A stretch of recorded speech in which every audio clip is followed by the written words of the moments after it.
सकते हैं day high पर दोनों स्टॉक कामकाज कर रहे हैं। 760 के टारगेट्स के लिए आईसीआईसी बैंक और करीब करीब 245 के टारगेट्स के लिए इंडियन होटल्स के ऊपर आप दांव लगाएंगे। आगे भी हम शिवांगी जी से बातचीत करेंगे, लेकिन उससे पहले एक अहम खबर आप स्क्रीन के निचले भाग पर देख रहे हैं कि 12 से 15% इथेनॉल ब्लेंडिंग वाली जो फ्यूल होंगे उनके ऊपर जो एक्साइज ड्यूटी है वो नहीं लगेगी। वित्त मंत्रालय ने एक नोटिफिकेशन जारी किया है कि जो एथेनॉल ब्लेंडेड पेट्रोल है उसके ऊपर एक्साइज ड्यूटी नहीं होगी, और क्योंकि ये एथेनॉल ब्लेंडेड पेट्रोल का जो यूसेज है उसे बढ़ावा देने के लिए काम किया जा रहा है। पूरी डिटेल ले लेते हैं पहले लक्ष्मण जी से। लक्ष्मण जी, ये अपडेट आया अभी वित्त मंत्रालय की तरफ से एक नोटिफिकेशन आया है, क्या ये पूरा डिटेल?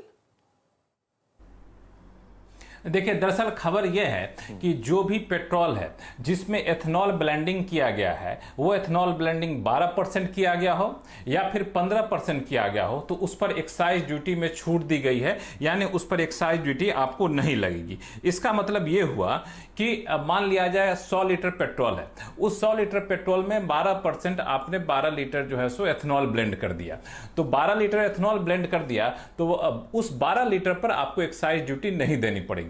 हाँ, लेकिन जो बाकी आपने 88 लीटर जो पेट्रोल है उस पर तो एक्साइज ड्यूटी देनी पड़ेगी, लेकिन जितना आपने एथेनॉल ब्लेंड किया उस पर आपको एक्साइज ड्यूटी नहीं देनी पड़ेगी। पहले ये सीमा जो थी वो सीमा पहले 8% थी, फिर उसको बढ़ा करके सरकार ने बजट में 10% किया था, अब उसको बढ़ा करके 12% और 15% दो किया गया है। अब इस दोनों के पीछे मकसद ये है कि जो एथेनॉल ब्लेंडिंग है उसको बढ़ावा दिया जाए, क्योंकि सरकार एथेनॉल ब्लेंडिंग को बढ़ावा देना चाहती है। अब 10% के आसपास का लक्ष्य हासिल कर चुकी है पेट्रोलियम कंपनियां, तो अब यहां पे सरकार एथेनॉल को और ज्यादा ब्लेंड करने के लिए इंसेंटिव दे रही है कि आपको एक्साइज ड्यूटी वहां पे भी हम आपको छूट देंगे।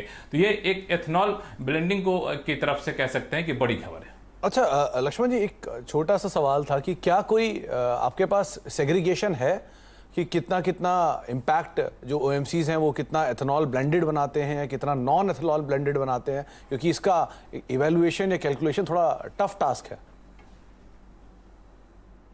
देखिए, दरअसल अभी क्या है कि करीब 1 महीने पहले तक 9.5% का टारगेट पूरा किया था ऑयल मार्केटिंग कंपनियों ने एथेनॉल ब्लेंड कराने को लेकर के। उसके बाद इसको 10% के टारगेट को भी हासिल कर लिया है ऑयल मार्केटिंग कंपनियों ने एथेनॉल ब्लेंडिंग के लिए। अब एथेनॉल ब्लेंडिंग के लिए जो एथेनॉल खरीदती हैं ऑयल मार्केटिंग कंपनियां, उसका समय समय पर टेंडर जारी किया जाता है, उसकी कीमतें सरकार तय करती हैं, और उस कीमत के आधार पर जैसे टेंडर में जितना एथेनॉल उनके पास आता है उस एथेनॉल को वो लोग ब्लेंड करते हैं। जो खास तौर से दूर दराज वाले इलाके हैं, नॉर्थ ईस्ट के राज्य हैं, जम्मू कश्मीर जैसे राज्य हैं, वहां पे थोड़ी सी एथेनॉल ब्लेंडिंग कम होती थी, लेकिन अब जो ऑयल सेक्टर के या फिर शुगर सेक्टर के जो लोग मुझे बता रहे थे कि अब वहां से भी डिमांड आनी शुरू हो गई, तो उन सब इलाकों में भी ऑयल मार्केटिंग कंपनियां एथेनॉल ब्लेंडिंग करना शुरू कर दी हैं। और ये जो एक्साइज ड्यूटी में राहत दी गई है, इसके पीछे असली वजह भी यही है कि उन सब इलाकों में भी कंपनियां एथेनॉल ब्लेंडिंग के लिए आगे आए, और आगे आएंगे कैसे, तो कुछ फाइनेंशियल इंसेंटिव रहेगा तभी आगे आएंगे। तो इसके लिए सरकार ने एक्साइज ड्यूटी में राहत दिया है। ओके, चलिए, बहुत बहुत शुक्रिया लक्ष्मण जी तमाम अपडेट हमें बताने के लिए। एथेनॉल ब्लेंडिंग से रिलेटेड कंपनीज में इंडियन